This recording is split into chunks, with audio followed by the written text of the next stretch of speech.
I love this book so much.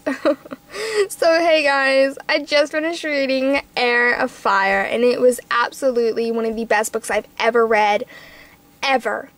It was absolutely stunning and gorgeous and beautiful, and I just can't right now. It's too good. So, yeah. So, Heir of Fire, you have to read it, but you have to read the rest of the series first, because this is the third book in a 6-book series. Like, yes, yes, yes. So, here's the rest of the series so far.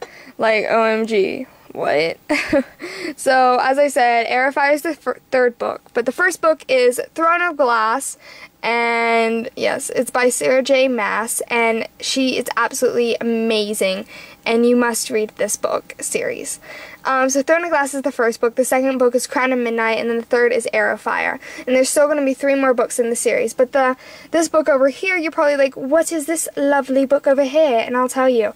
The Assassin's Blade is a prequel to the rest of the series, and yeah, so it's a set of novellas, just a set of 5 novellas, all squished together in one beautiful book, and they all flow very wonderfully together, and they tell one beautiful story that made me cry. So, yeah, so basically that's that. So the Assassin's Blade leads up to the events in Throne of Glass.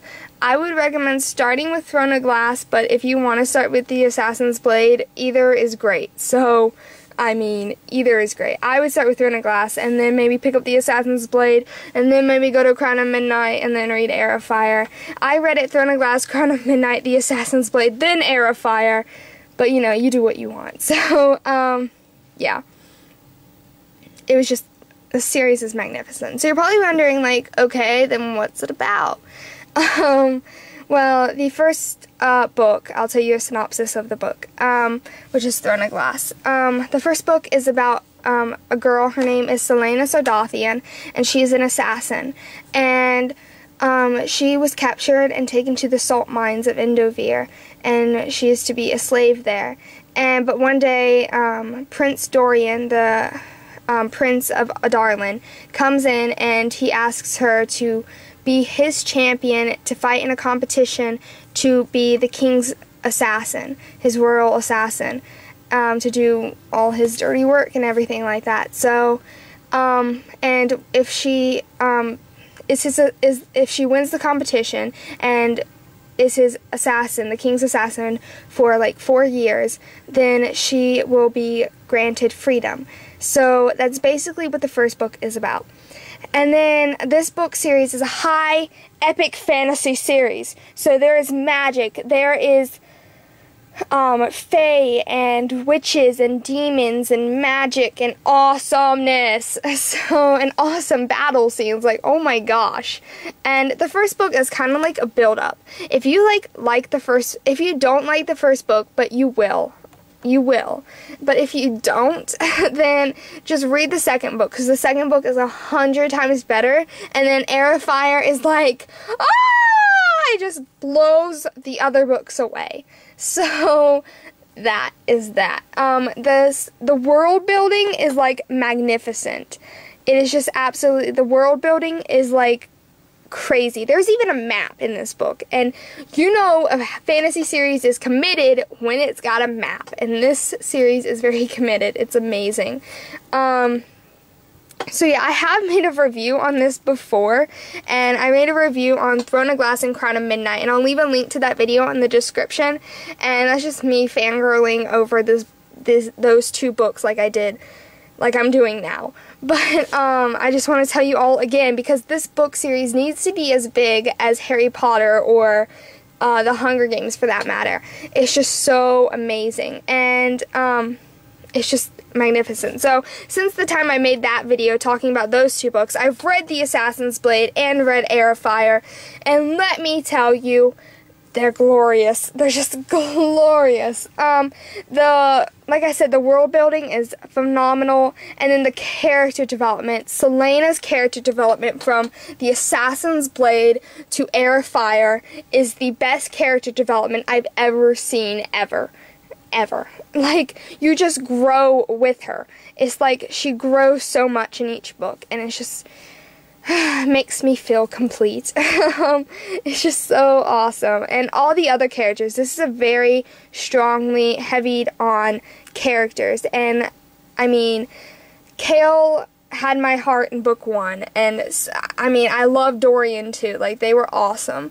And then in Crown of Midnight, I was like, Kale, yes. And then in Heir of Fire, Rowan. We get to meet so many new, beautiful characters in Heir of Fire. Rowan, for example. My goodness. Rowan has my heart now. Like, I love him to the moon and back. But I still ship Kale and Celaena. They will be together. And in game, Kale and Celaena will be together. I will go down with that ship, guys. I will go down with it.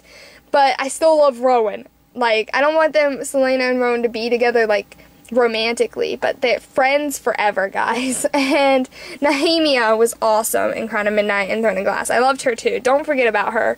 And because, like, she builds up so much to Heir of Fire, and it's just, we need Nehemia. And then there is Sam in the Assassin's Blade, and I just love Sam. And then we also get to meet Manon and this witch. She's a witch, and she is so cool and awesome, and I just like, yes, Manon. And then we get to meet, I don't know how to say his name, Adian, I don't know how to say his name, but he's awesome as well. And the characters are just beautifully written, and like she always has these like last lines that she puts at the end of like every little like stop almost, and they just break my heart. I just start crying, and it's just so good. So every book gets better and better. The first book was like, oh, I love this, and then it's like, oh my gosh, yes, and this book is like, yeah, and this book is just like, like, I'm done. Like, I can't. It's so good. So, yeah, so highly, highly, highly, highly recommend picking up this series.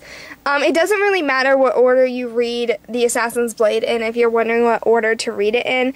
I read Throne of Glass and Crown of Midnight, and then I read The Assassin's Blade, and then I read Heir of Fire. And when I read Heir of Fire, I noticed a whole bunch of stuff that was in The Assassin's Blade that connected to Heir of Fire. So I would actually recommend maybe reading Throne of Glass, and then picking up The Assassin's Blade, and then reading Crown of Midnight. But I don't know, because I don't remember if there was like connections between The Assassin's Blade and Crown of Midnight that I probably missed, just because I hadn't read The Assassin's Blade. Or you could read The Assassin's Blade, then Throne of Glass, then Crown of Midnight, and just like go in that order of like the storyline. But I don't know, just read it, guys, just read it. It's so fabulous, and it needs to be as big as all these other books. It deserves to be as big as like Divergent and all these other books that are just, it makes my soul complete. So I have them all on hardcover, and they're all so gorgeous. So look at that. Look at the gorgeousness. So yeah, I guess that's it. Sorry for the length of this video. I just really wanted to talk about this series. So if you guys are looking for a book series to read, I promise you guys you're going to love this series. So pick it up, read it, tell your friends about it, because it's awesome. So yeah, thank you guys for watching. Bye!